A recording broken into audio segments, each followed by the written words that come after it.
Qul ya ayyuhal kafirun la a'budu ma ta'budun wa la antum 'abiduna ma a'budu wa la ana 'abidun ma 'abadtum wa la antum 'abiduna ma a'budu lakum dinukum waliya din.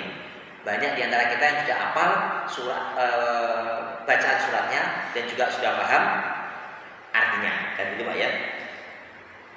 Yang perlu kita ketahui Pak, surat ini diturunkan, diriwayatkan dari sahabat Abdullah bin Abbas bahwasanya surat ini diturunkan terkait sebuah peristiwa besar dan kayaknya oportunis banget, tapi rodok-rodok konyol juga Pak. Jadi ada beberapa petinggi-petinggi bangsawan kaum Quraisy yang menemui Rasulullah. Ada Al-Walid bin Mughirah. Panjenengan perso Al-Walid bin Mughirah Pak? Kayaknya banyak yang nggak tahu Al-Walid bin Mughirah Pak ya. Kenapa dia ini tokoh utama orang-orang kafir Quraisy Pak? Kenapa kok kemudian banyak yang nggak tahu? Karena dia termasuk orang-orang kafir. Tapi kalau saya sebutkan Khalid bin Walid, panjenengan perso Pak? Ini bapaknya Khalid bin Walid Pak. Gitu. Ada juga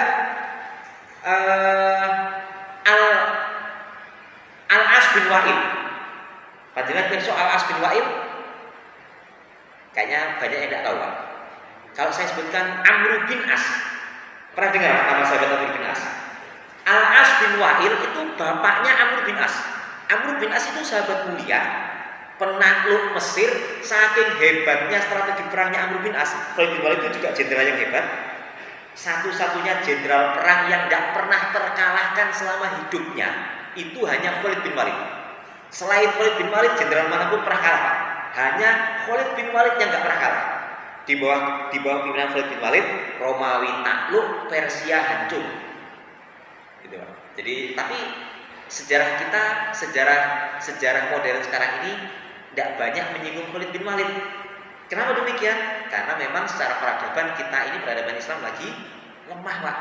Gitu. Yang disinggung Jenderal Douglas MacArthur. Baru Douglas MacArthur itu ketika meninggalkan Filipina dalam Perang Dunia Kedua, dia meninggalkan dalam keadaan kalah Pak. Sampai terkenal kata-katanya dia yang terkenal, I shall return. Nanti saya akan balik ke sini. Kenapa kok kemudian dia pergi ketika itu melarikan diri? Dia kalah ketika perang pertama kali Pak. Lari ke Australia. Napoleon Bonaparte kalah juga di Waterloo. Nah bapak-bapak ibu menteri Allah, satu jenderal yang tidak pernah kalah itu hanya Khalid bin Walid. Sekarang Amr bin As yang anaknya Al-As bin Wa'il tadi itu. Amr bin As itu menakluk Mesir.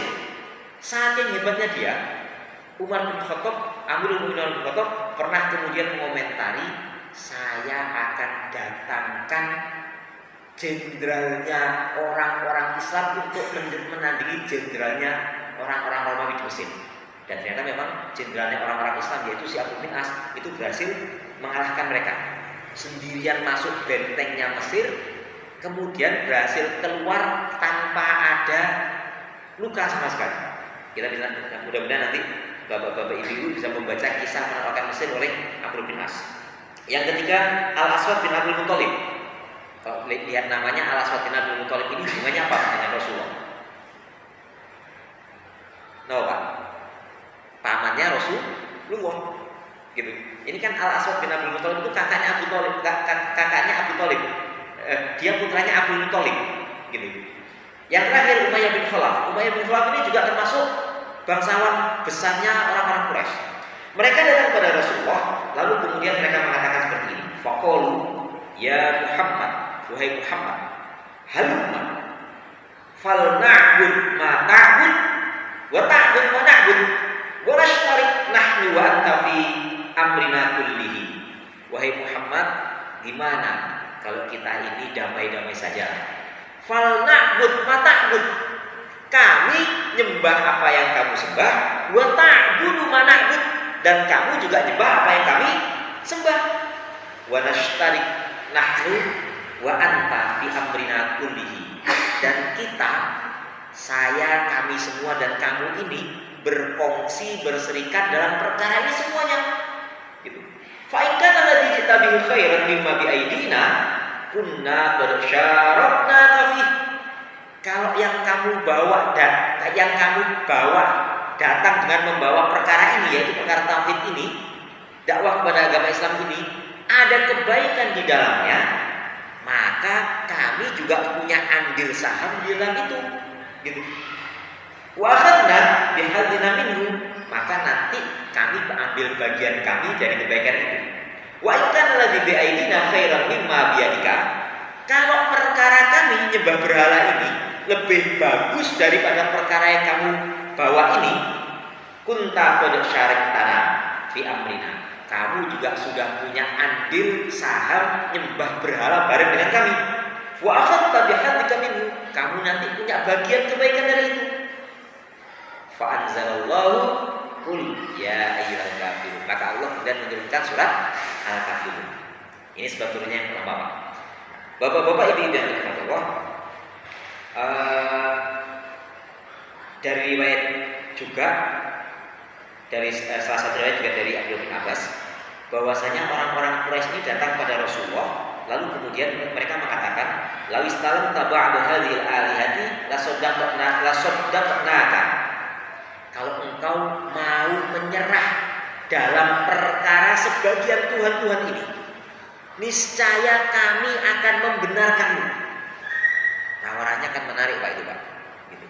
Jadi ini kan orang-orang pokok, bagian orang-orang itu yang mengatakan saya tidak masalah, saya tidak sepakat dengan LGBT, tapi yang penting saya juga tidak mau melarangnya. Gitu. Saya mengambil sikap abstain terhadap kebatilan seperti ini Pak. Sikap abstain itu sebenarnya sikap oportunistik, sikap tidak mau ambil resiko untuk perkara yang benar, gitu Pak. Sama persis dengan orang-orang kaum kafir Quraisy ketika memberikan tawaran kepada Rasulullah. Ini kan sikap oportunistik saja, dan sikap oportunistik itu tidak dikenal dalam ajaran agama kita. Ajaran agama kita itu Pak, karena kita ini yakin betul dalam kebenaran, kita ini selalu menjelaskan posisi kebenaran kita. Karena itu Bapak Ibu yang dirahmati Allah, dalam peristiwa Nasrani Najron, ketika mereka didakwai oleh Rasulullah dan mereka membantah terus dakwahnya Rasulullah dengan tetap mengatakan Isa adalah anak Allah, Isa adalah Ruhullah, dan kemudian dia termasuk bagian dari Trinitas. Apa yang dilakukan Rasulullah? Rasulullah kemudian dengan gentle mengatakan, besok panggil istri-istrimu, panggil anak-anakmu, panggil dirimu. Saya juga bawa istri saya, bawa seluruh istri saya, seluruh anak-anak saya, juga diri saya sendiri. Kita ngumpul di sini, bermubahalah, mohon agar laknat Allah turun pada orang yang berdusta. Direkam dalam surat Al-Imran. Fakul nad'u abna'ana wa abna'akum wa nisa'ana wa nisa'akum wa anfusana wa anfusakum tsumma nabtahil fa naj'al laknatallahi 'alal kadhibin. Apa yang terjadi? Orang-orang yang Nasrani Najran enggak ada yang berani Pak itu Pak. Mereka ditantang membawa lagi itu enggak ada yang berani. Karena itu dalam perkara-perkara yang sudah jelas kebenarannya dalam agama kita, jangan pernah kita ragu-ragu untuk bersikap. LGBT tidak boleh, ya tidak boleh benar. Allah menciptakan Adam dan Hawa, bukan Adam dan Asep, kan gitu Pak. Termasuk juga dalam perkara tauhid seperti ini, malaikat Jibril itu langsung memberikan jawaban tegas, Qul ya ayyuhal kafir, katakanlah wahai Muhammad, wahai orang-orang kafir. Apa kemudian konsekuensi resiko dari ketika Rasulullah itu mengatakan wahai orang-orang kafir terhadap pemuka-pemuka bangsawan kaum Quraisy ini? Resikonya mereka marah, merasa dihina, tawarannya tidak dipedulikan. Akhirnya apa?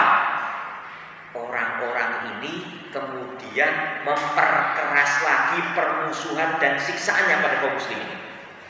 Dan itu sudah disadari Rasulullah, Bapak-bapak Ibu. Bahkan dalam riwayat yang lain, orang-orang ini menawarkan pada Rasulullah, wahai Muhammad, kami kumpulkan harta kami jadikan kamu sebagai orang yang paling kaya.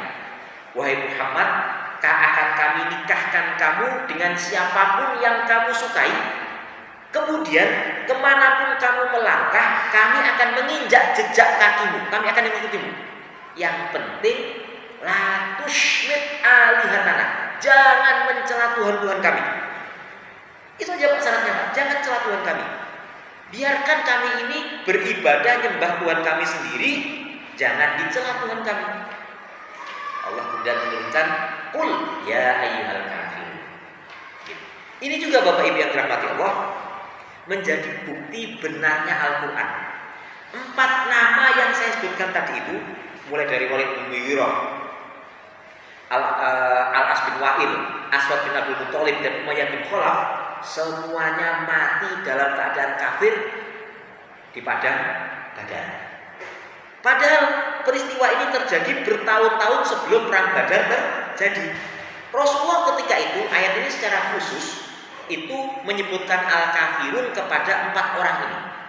Wahai orang-orang kafir, tunjuk satu persatu. Ini Walid bin Mughirah, ini Al-As bin Wa'il, ini Aswad bin Abdul Muttalib, ini siapa tadi saya Umayyah bin Khalaf. Kalau kemudian Quran itu nggak benar Pak, 4 orang ini tinggal kemudian bersyahadat saja masuk Islam, langsung terbukti Quran salah semua, langsung terbukti Rasulullah itu bukan Nabi, gitu. Benar Pak ya? Tapi ternyata Quran memang benar. 4 orang ini mati semuanya dalam keadaan kafir dan musyrik. Karena itu Bapak Ibu yang dirahmati Allah, sebagian para ulama, sebagian mufassir mengatakan ayat ini tidak meliputi seluruh kaum kafir Quraisy pada saat itu. Kenapa? Karena di antara kaum kafir Quraisy ada di antara mereka yang kemudian beriman lalu kemudian membela agama Allah. Tapi ayat ini berlaku pada orang-orang kaum kafir Quraisy yang mati dalam keadaan kafir. Gitu. Kalau ditarik kondisinya pada kondisi kita sekarang ini, Bapak Ibu yang dirahmati Allah, maka seluruh orang-orang yang tidak memeluk agama Islam semuanya digolongkan kepada golongan orang-orang kafir. Ada pertanyaan menarik dari redaksi susunan ayat-ayat ini. Pertama begini Pak, Qul ya ayyuhal kafirun la a'budu ma ta'budun. Perhatikan Allah menggunakan kalimat kata kerja la a'budu ma ta'budun. Saya tidak menyembah. Kata kerja ini Pak, saya tidak menyembah apa yang kamu sembah. Lalu kemudian Allah berfirman juga, wala antum abiduna ma a'budu, wala ana abidum ma abattum. Wala antum abiduna itu bukan kata kerja. Abid itu ismul fa'il. Ismul fa'il itu subjek, gitu Pak. Kenapa kok kemudian Allah tidak menggunakan kata kerja? Hikmahnya untuk penekanan. Contohnya begini Pak, contohnya begini. Umpamanya ada orang berkata pada temannya, aku njaluk dhuwur. Mohon maaf, Mbak saya mungkin kayak gitu. Aku sopirono nang stasiun. Saya kamu antarkan, kamu supiri ke stasiun. Menurut bapak-bapak, ibu-ibu, mana jawaban yang lebih memberikan penekanan terhadap penolakan? Jawaban pertama, aku gak gelem nyupiri awakmu nang stasiun. Jawaban kedua, aku duduk supirmu. Jawaban yang mana Pak? Yang lebih memberikan penekanan, kira-kira ndelok aku duduk supirmu ya gitu. Gimana Pak yang lebih memberikan penekanan? Kayaknya kan kalimat kedua Pak ya. Nah, bapak-bapak ibu yang dirahmati Allah, aku duduk supirmu itu bentuknya seperti ini tadi, menunjukkan subjek. Ketika kemudian penolakan itu dengan mengatakan subjek, kalau dalam bahasa Arab namanya jumlah ismiyah, ini dikemukakan, maka ini memberikan lebih penekanan kepada hal yang ingin dikatakan dia. Aku duduk supirmu, apa kunci-kunci gitu. Sama juga dengan seperti ini Pak. Aku nyupiri awakmu nang stasiun. Mungkin nyupirinya cuma ketika ke stasiun saja. Tapi kalau kemudian dia mengatakan aku supirmu, maka kemanapun dia selalu menjadi sopir bagi yang dimaksudkan tadi itu Pak lawan bicaranya. Jadi jumlah ismiyah itu memberikan penekanan lebih daripada jumlah fi'liyah. Jumlah fi'liyah itu kalimat yang diawali dengan kata kerja. Kalau jumlah ismiyah, kalimat yang diawali dengan isim, gitu Pak. Nah, ini diawali dengan isim fa'il. Karena itu Bapak-bapak Ibu yang dirahmati Allah, ketika Allah berfirman, "Wa ma antum 'abiduna ma a'bud, wa ma ana 'abidu ma 'abadtum," itu memberikan penekanan, betul-betul penekanan. Kamu tidak mungkin mau menyembah, beribadah menurut tata cara yang sudah diatur dalam agama saya, dan saya juga tidak mungkin menyembah, beribadah menurut tata cara yang kamu lakukan. Yang pertama. Yang kedua, perhatikan Bapak Ibu yang dirahmati Allah, dalam surat Al-Kafirun ayat 2, Allah itu menggunakan kalimat dalam bentuk fi'lul mudhari. Fi'lul mudhari itu kata kerja sekarang, present tense. La a'budu ma ta'buduna. Saya tidak menyembah apa-apa yang kamu sembah. Tapi dalam ayat 4 Allah berfirman menggunakan kalimat fi'il madhi. Wala ana 'abidun ma abadtum. Abada itu abadtum itu fi'il madhinya dari ta'buduna. Fi'il madhi itu past tense. Kenapa demikian Bapak Ibu yang dirahmati Allah? Ini memberikan penegasan. Kaum muslimin, orang-orang yang beriman kepada Allah dan Rasulnya, tidak akan pernah menyembah sesembahan orang-orang kafir, baik di masa lampau ataupun di masa datang. Di masa lampau, sekarang ataupun masa datang. Kenapa demikian? Tabiatnya orang-orang yang mengadakan sesembahan-sesembahan selain Allah, Tuhannya bisa jadi berganti-ganti sesuka mereka atau sesuai dengan perkembangan zaman. Orang-orang Yunani punya dewa-dewa, ada Zeus, ada Poseidon, apalagi Pak? Banyak Pak ya. Sekarang apakah dewa-dewa itu disembah? Sudah tidak ada lagi yang nyembah dewa-dewa Zeus dan sebagainya, itu ganti dewa-dewanya Pak. Gitu. Penyembahnya diganti banyak sekali, dan itu juga dipraktekkan oleh orang-orang kafir pada masa lalu. Mereka bisa jadi lihat batu yang menarik, mereka sembah batu ini. Ketika mereka bosan, batu itu kemudian disingkirkan, ganti berhala yang lain, ganti sembahan yang lain. Amr bin Umar bin Khattab itu pernah ketawa pada suatu ketika. Kenapa ketawa? Beliau cerita pada Rasulullah, "Wahai Rasulullah, ketika saya masih jahiliyah dulu, saya itu dalam perjalanan bikin roti, bikin adonan roti, lalu adonan roti itu saya bikin berhala, lalu saya sembah. Ketika kemudian saya merasa lapar, saya ambil berhala sesembahan saya roti tadi itu, lalu saya makan, wahai Rasulullah." Gitu. Kenapa kok beliau makan? Karena nanti dia beranggapan nanti saya bisa cari Tuhan yang lain kok. Gitu. Nah, Bapak-bapak Ibu yang dirahmati Allah, tabiatnya orang-orang musyrik pasti demikian. Tuhannya bisa berganti-ganti.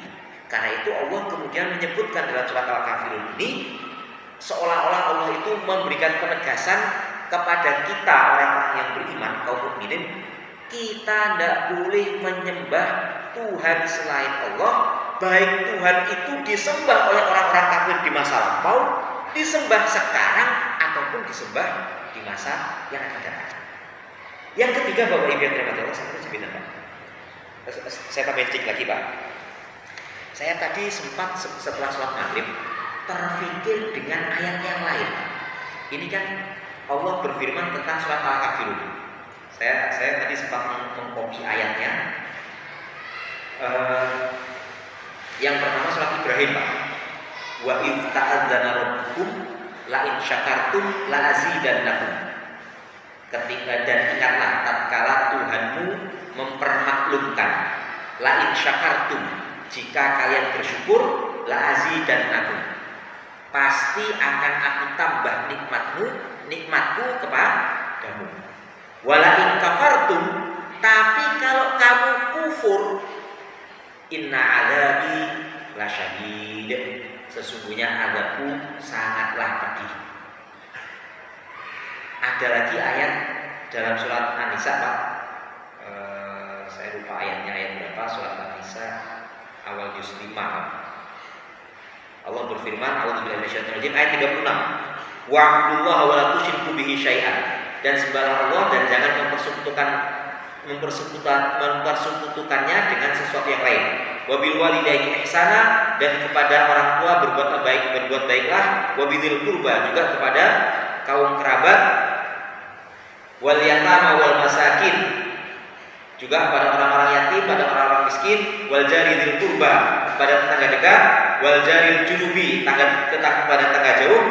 Wassahibi bil jambi, teman-teman sejawat. Wa bunis sabili, dan orang-orang yang dalam perjalanan. Wa ma malakat aymanukum, dan hamba saya yang kamu miliki. Innallaha, sesungguhnya Allah, la yuhibbu kulla mukhtalin fakhur, tidak menyukai orang-orang yang sombong dan suka membanggakan diri. Ayat berikutnya, alladzina yabkhuluna wa ya'muruna an-nasa bil bukhli wa yaktumuna ma atahumullahu min fadli, yaitu orang-orang yang bakhil dan menyuruh orang lain untuk berbuat bakhil juga, dan juga menyembunyikan apa yang diberikan oleh Allah dari karunia-Nya kepadanya.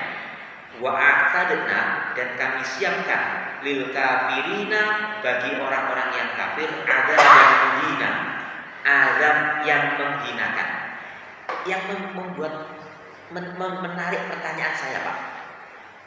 Surat Ibrahim tadi itu Allah mengkaitkan syukur dengan kufur. Lalu di surat An-Nisa 36 dan 37 tadi, Pak, setelah Allah menceritakan Allah itu nggak suka pada orang-orang yang suka sombong membanggakan diri, Allah menjelaskan yang maksudnya mukhtalin fakhur itu adalah yang bakhil dan tidak menyuruh orang lain untuk bakhil dan menyembunyikan karunia Allah yang diberikan pada dia. Allah memberikan ancaman, wa a'tadna lil kafirina adzaban muhina. Kami sediakan bagi orang-orang kafir azab yang pedih. Kenapa kok kemudian Allah mengaitkan perkara-perkara itu dengan kekufuran? Karena sesungguhnya Bapak Ibu yang dirahmati Allah, kekufuran yang berpuncak kepada menolak Allah sebagai sesembahan itu tidak muncul dengan tiba-tiba. Dia diawali dengan mengingkari nikmat-nikmat Allah yang diberikan kepada manusia terlebih dahulu. Bayangkan Bapak Ibu yang dirahmati Allah, kita ini bisa berdiri dengan sempurna, kita bisa punya baju, kita punya makanan, menghirup udara dengan gratis dan lain sebagainya. Lalu kemudian hal ini tidak disyukuri. Lalu kemudian lupa bahwasanya ini adalah dikasih gratis oleh Allah. Lalu kemudian itu berlarut-larut, ujungnya aku gak butuh karo Gusti Allah. Jadi tidak ada ceritanya kekufuran itu muncul dengan ujung-ujung. Manusia itu kalau kemudian dia mampu bersyukur, mampu bertafakur, memikirkan apa yang ada di sekitarnya, niscaya dia akan bersyukur kepada Allah, sehingga kemudian dia menjadi orang yang beriman. Karena itu kepada orang-orang yang beriman, Allah itu memberikan salah satu sifatnya dalam Asmaul Husna, syakurun. Syakurun itu artinya maha membalas orang-orang yang bersyukur. Kita ini bapak-bapak ibu yang dirahmati Allah, beriman kepada Allah itu dalam rangka kita ini mensyukuri nikmat-nikmatnya yang diberikan pada kita. Kalau kemudian kita tidak mampu mensyukuri nikmat-nikmatnya yang diberikan kepada kita, na'udzubillah, kita kemudian terjerumus ke dalam kekufuran. Dan itu prosesnya bisa jadi tidak terjadi dengan tiba-tiba. Salah satunya bapak-bapak ibu yang dirahmati Allah, salah satu untuk mendidik kita banyak-banyak bersyukur. Kita ini yang mengendalikan dunia di tangan kita, bukan dunia yang menggenggam hati kita. Karena itu dalam ayat 37 tadi itu Allah berfirman-Nya, alladzina yabkhuluna wa ya'muruna an-nasa bil bukhli wa yaktumuna ma atahumullahu min fadli. Bakhil, nyuruh orang lain bakhil, ngajak orang lain untuk bakhil, lalu kemudian menyembunyikan karunia Allah yang telah diberikan oleh Allah kepada dia. Apakah kita boleh, Pak, menjadi kaya? Boleh, sekali lagi boleh. Tapi kita genggam kekayaan itu dalam kendali kita yang mengendalikannya. Jangan sampai kemudian kita ini yang dikendalikan oleh kekayaan kita. Bapak-bapak bisa nanti Pak membawa harta kekayaan panjenengan mati. Dengan cara apa? Dengan titipkan ke Abah Junaidi Pak. Dengan titipkan ke Ustaz Aziz. Jadi kalau titip harta saya nanti mau saya bawa mati. Makin kalau mati kalau tagih ngene sampean. Ya lo carane? Nah niki kalau titip 60 juta damel dadani teras ya. Itu cara bawa harta untuk mati, Pak. Gitu. Sedangkan harta-harta yang kita tinggalkan yang kita nikmati di dunia itu semuanya nanti enggak kita bawa mati. Yang kita bawa mati itu apa-apa yang kemudian kita nafkahkan di jalan Allah. Walaupun demikian Bapak Ibu yang dirahmati Allah, sekali lagi pesan utama dalam agama kita ini adalah kita ini yang mengendalikan harta, bukan harta yang mengendalikan diri kita. So demikian Bapak Ibu yang dirahmati Allah, tafsir dari surat Al-Kafirun. Mohon maaf, mungkin saya kaitkan ke banyak hal. Jika ada yang mau menambahkan sesuatu atau yang mau menanyakan, kami persilakan Pak.